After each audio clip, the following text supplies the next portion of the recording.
Dragilor, iată că a sosit momentul mare al unui anunț. Generația Retro revine cu o ediție specială de Valentine's Day. Exact, de Valentine's Day este Love Party.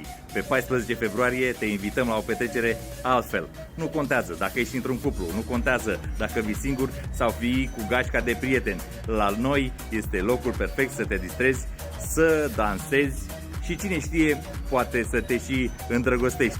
Lasă presiunea de a avea un cuplu și vino cu gașca de prieteni să sărbătorim iubirea, prietenia și vibe-ul retro care ne unește. Unde? Bineînțeles în A0 din București,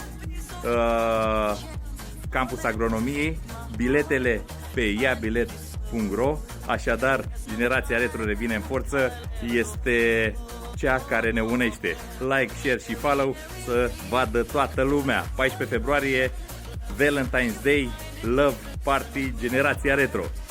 V-am pupat!